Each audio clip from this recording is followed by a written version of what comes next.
Morning students, today I will teach to you history chapter 9. Today's topic is the story of the Silk Road. The process of making silk was very complicated. Raw silk has to be extracted from the cocoons of silkworm. तो silk को बनाने की जो processing थी वो बहुत ही difficult थी और इसके लिए जो रॉ सिल्क होता था उसे सिल्कवार्म के कोकून से प्राप्त किया जाता था या निकाला जाता था। Spun into thread and then woven into cloth. फिर उसको जो है धागे के साथ स्पन करके तब जो है कपड़े की बुनाई होती थी। China first invented the technique of making silk. और सिल्क को बनाने की जो टेक्निक थी सबसे पहले चाइना ने इसको इन्वेंट किया। The method used by China was kept as a secret for thousands of years। और जो मेथड चाइना के द्वारा यूज किया जाता था सिल्क मेकिंग के लिए उसने हजारों साल तक उसे सेक्रेट रखा। People from China who went to distant lands on foot, horseback and on camels carried silk with them.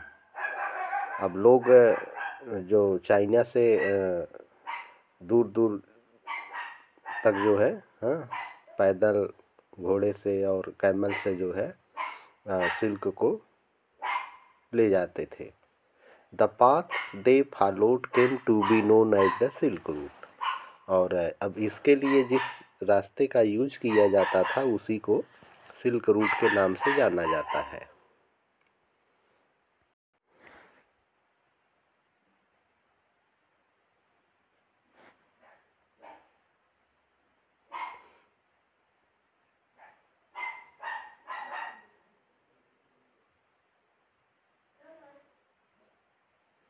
Chinese rulers sometimes sent gift of silk to rulers in Iran and West Asia। और China के जो rulers होते थे ये gift के रूप में जो है सिल्क को ईरान और वेस्ट एशिया के रूलर्स को भेजते थे। Due to which the knowledge of silk spread further west. तो इस तरह से सिल्क के बारे में जो नॉलेज था वो धीरे धीरे वेस्ट में फैलना शुरू हुआ। Amongst the rulers and rich people in Rome, wearing silk became the fashion about 2000 years ago। यानी 2000 साल पहले जो है रोम में सिल्क को पहनना जो है ये जो रिच पीपल्स होते थे, रूलर्स होते थे, उनके लिए सिल्क पहनना एक फैशन था। At the period silk was very expensive as it had to be brought all the way from China via roads through mountains and deserts। और उस पीरियड में जो सिल्क था वो बहुत ही एक्सपेंसिव था, खर्चीला, क्योंकि इसके लिए इसको लाने के लिए जो है चाइना से हर तरह के रास्ते को यूज किया जाता था, road, mountain and desserts.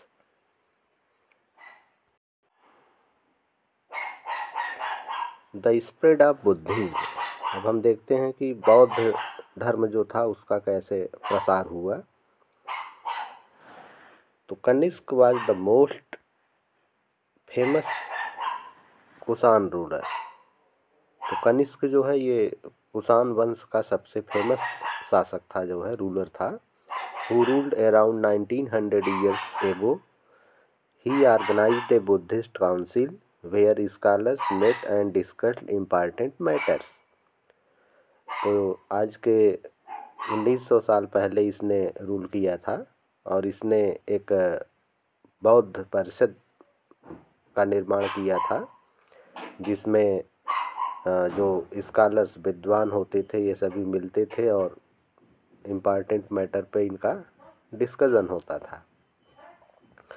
Ashwaghosh, a poet who composed a biography of the Buddha, the Buddhacharita, lived in his court। तो ये इसके दरबार का पोएट था जो है अश्वघोष, जिसने इसकी बायोग्राफी राइट की है, बुद्ध चरिता के नाम से जाना जाता है। तो Mahayana Buddhism, a new form of Buddhism developed which had 2 distinct features. तो बाद में आगे चल करके बुद्धिज्म का एक न्यू फॉर्म क्रिएट होता है जिसे महायान के नाम से जानते हैं, और इसकी 2 विशेषताएं थी। Earlier the Buddha's presence was shown in sculpture by using certain science. तो प्राचीन काल में बुद्ध की जो प्रेजेंस थी उसे एज ए स्कल्पचर, यानी कलाकृतियों के द्वारा जो है उसे शो किया जाता था।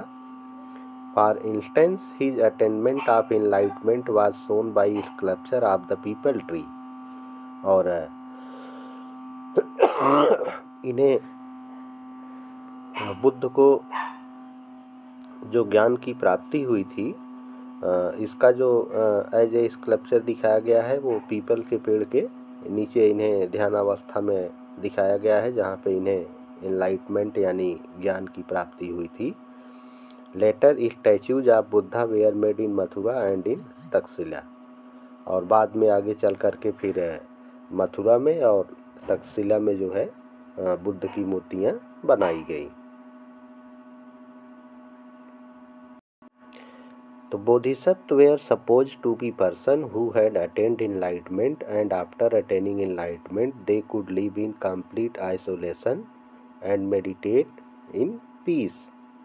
तो बोधिसत्व ऐसे पर्सन्स को कहा जाता था, यानी जो ये पूरी तरीके से यानी वो एनलाइटमेंट यानी ज्ञान को प्राप्त कर लेता था, और फिर वो पूरी तरह से एकदम आइसोलेशन यानी मेडिटेशन ध्यान अवस्था में चला जाता था, उससे किसी चीज़ से कोई मतलब नहीं रहता था। But they remained in the world to teach and help other people. यानी इनका ये वर्क होता था कि ये वर्ल्ड को टीच करना, वर्ल्ड में जो पीपल्स हैं उनकी हेल्प करना। In India Buddhism was spread to the western and eastern region. और हमारी कंट्री में बौद्ध धर्म का जो प्रसार था वो जो हमारा पश्चिमी और पूर्वी क्षेत्र था वहाँ पे, where dozens of caves were hollowed out of hills for monks to live in. यानी यहाँ पे दर्जनों की संख्या में जो है केव्स बनाई गई हैं पहाड़ियों को काट करके, ताकि यहाँ पे जो मॉन्क्स होते थे बौद्ध भिक्षु उनको उनके रहने के लिए जो है यहाँ पे पहाड़ियों को काट करके जो है दर्जनों गुफाएं बनाई गई हैं। ओके।